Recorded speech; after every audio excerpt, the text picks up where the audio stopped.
Hi, this is Tina of Via Feng Shui Training and Mentoring. Today we're going to talk about Qi for energy and Yin and Yang duality.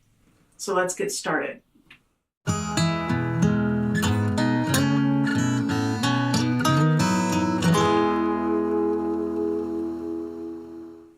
Energy is everywhere in everything.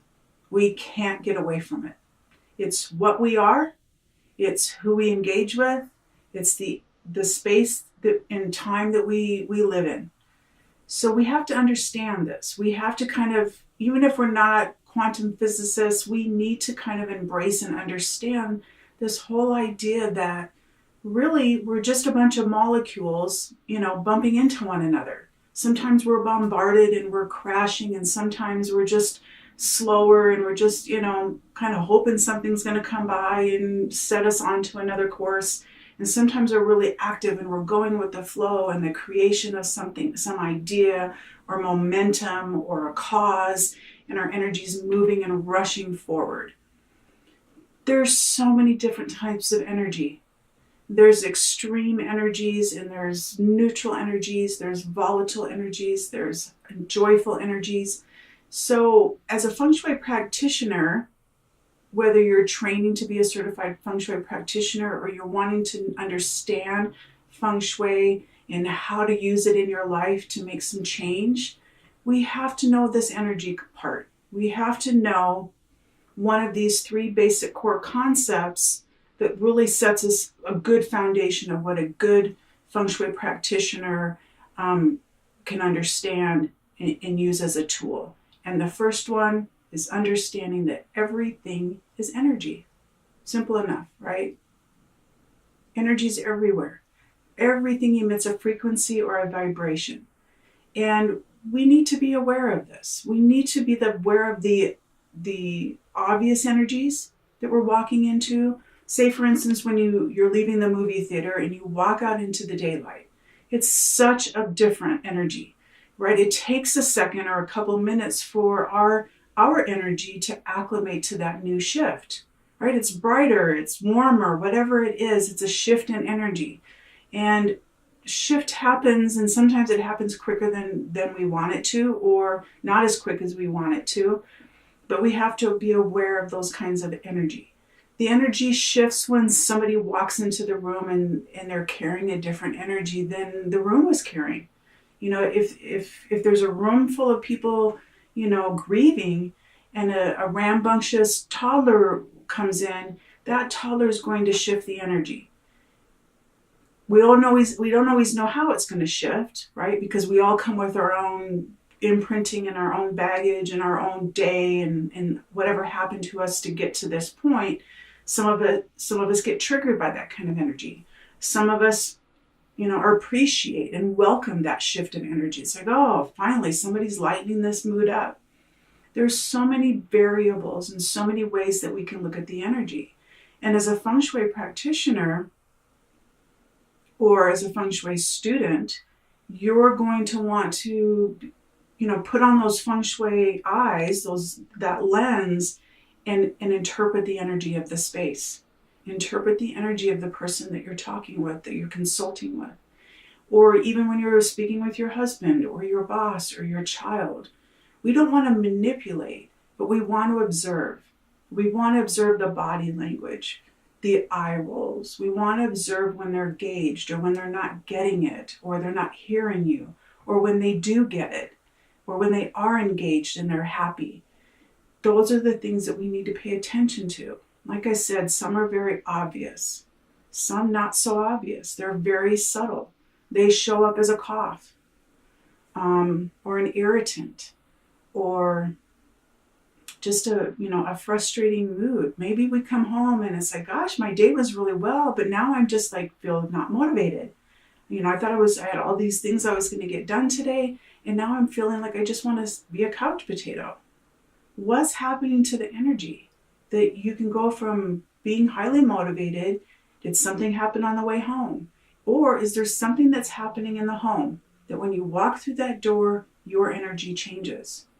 So what's the difference then between your work environment where you may be really motivated and inspired And then your home life, what's dragging you down?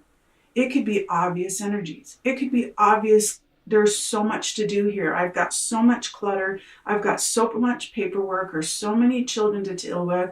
Whatever it is, that could be a drain on your energy.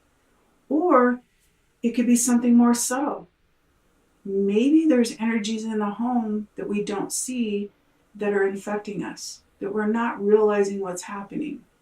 And that's when a keen Feng Shui eye can really put the finger on that and say, oh, look at this. Let's make some changes. Has this always been like this? So there's so many fascinating ways that we can just work with the energy. And that's all we're going to do through our complete Feng Shui training, through life, relationships, how we engage, how we show up, what we desire. That's all energy.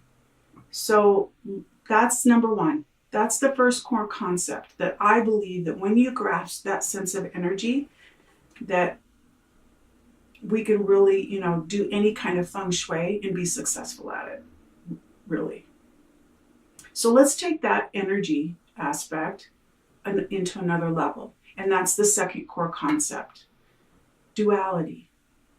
We live on this planet that is governed by a magnetic north and a magnetic south.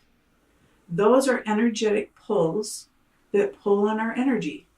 We know the difference between living in the south and living in the north. We know the differences of the summer and the winter.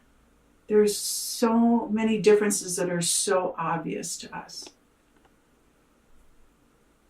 The north and the south, those kinds of polarity energies or duality energies, that's the way we govern and navigate our experience here on this planet.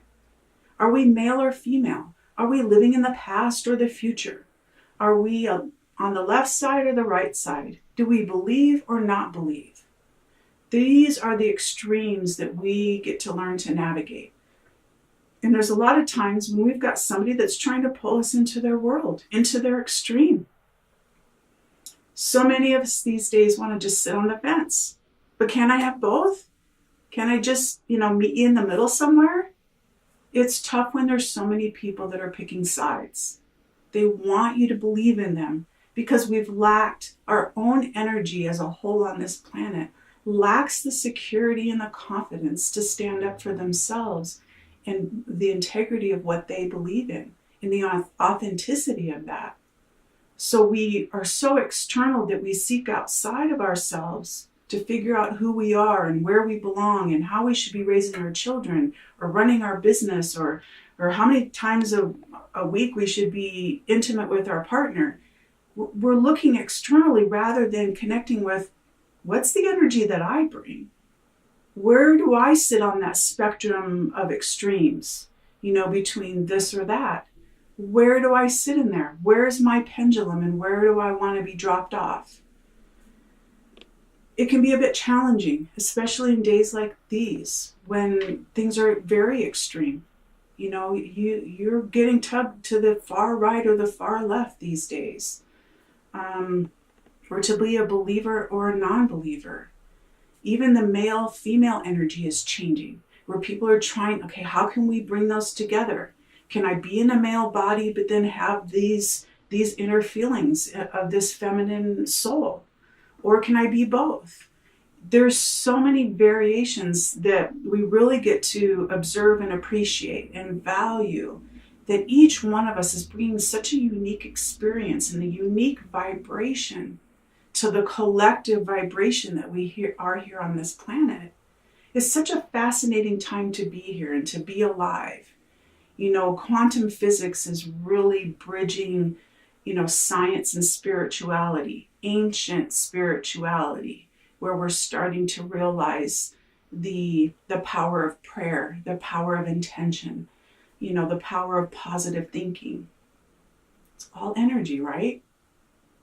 So the cool part about Feng Shui is they've been doing this forever. And it's called the yin and yang, the yin and yang of life, the Tai Chi. It's the give and take of life. It's the universal law, right? It's to give and to receive. You can't be receiving all the time or giving all the time.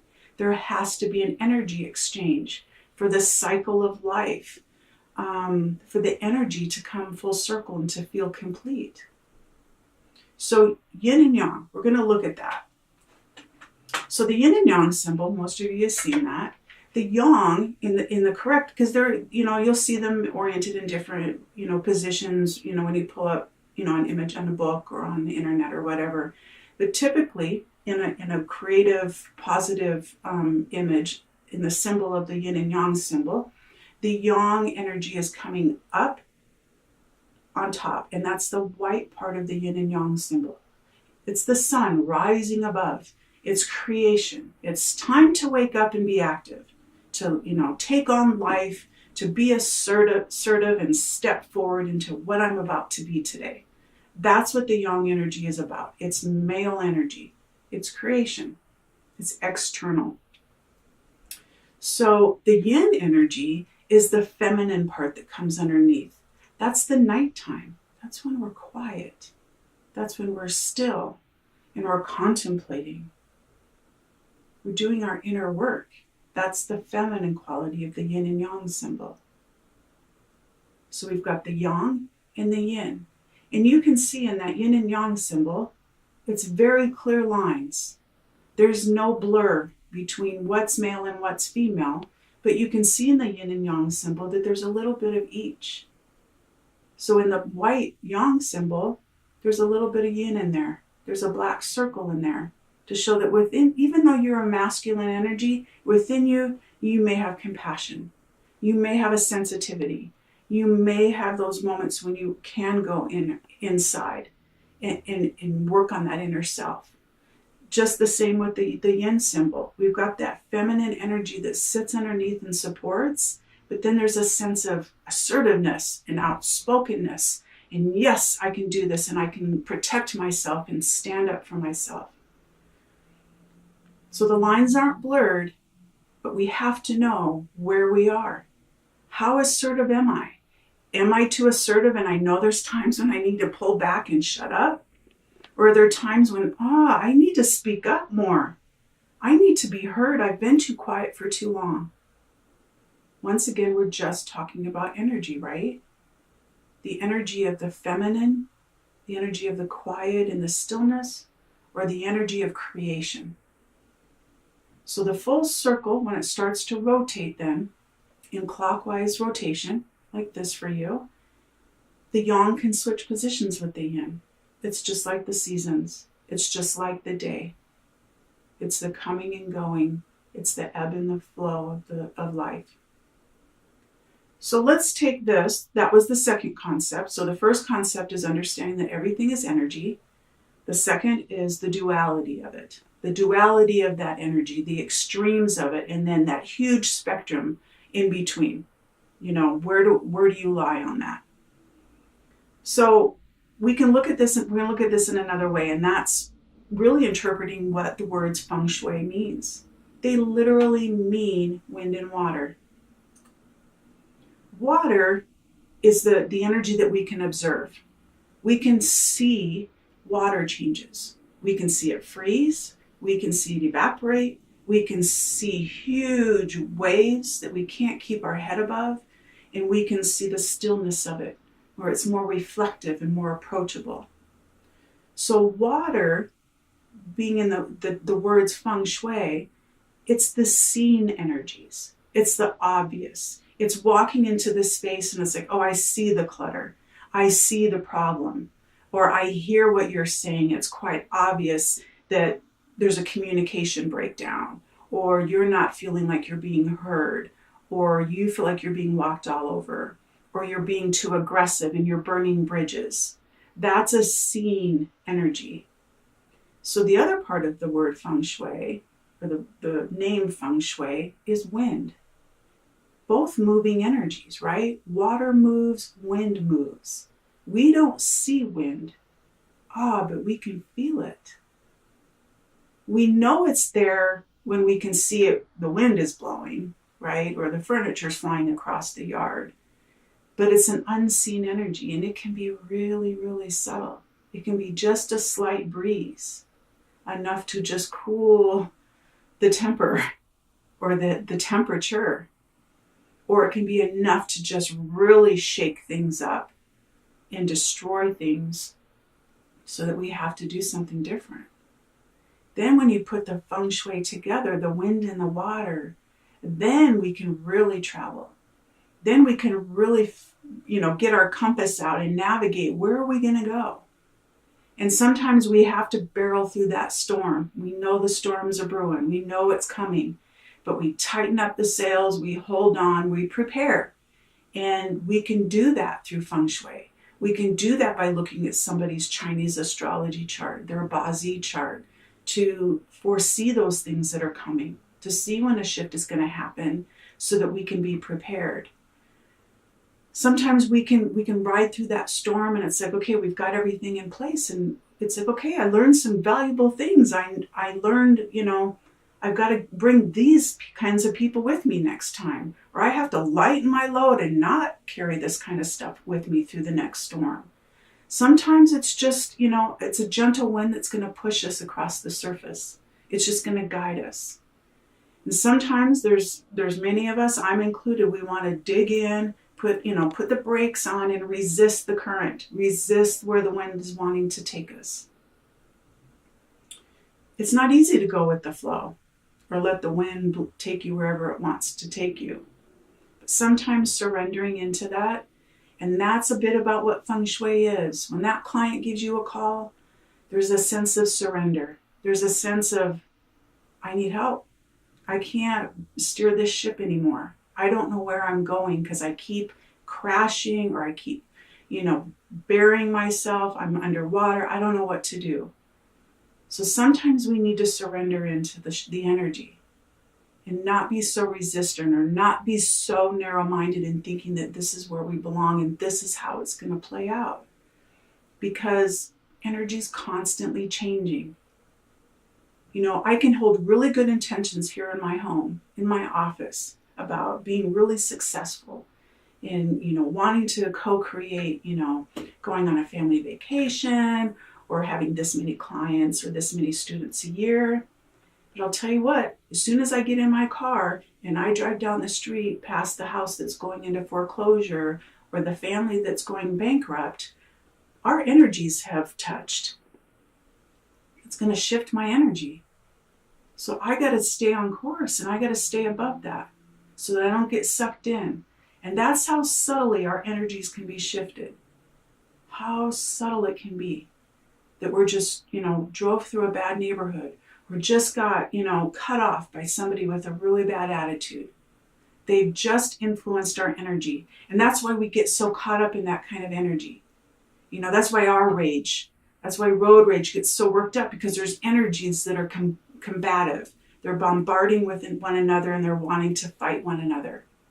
So that kind of energy, we need to know when it's there so we can shut it down. Or it's no different when you're, walking through a store and somebody smiles at you or they give you a hand out the door. That shifts our energy. So be careful what you're putting out there and be aware of what's coming to you. Be aware of the energy that people are bringing into your space. Just like the Buddha. I don't know the exact words, but I know the Buddha says, when you walk the path, in every footprint that you leave behind, a flower should grow. That's how tender and loving and compassionate we should be walking on this earth, so that a flower will grow wherever we were, that love will grow, beauty will grow, because we were there. Okay, the third concept we're going to cover in the next class, that's the 5 Chinese elements: metal, water, wood, fire, and earth. So if you have any questions or any comments, feel free to put them below or contact me personally. Those are the basic concepts. We're going to dive right into Feng Shui because it's going to get really good. Thanks. Have a wonderful day. Bye.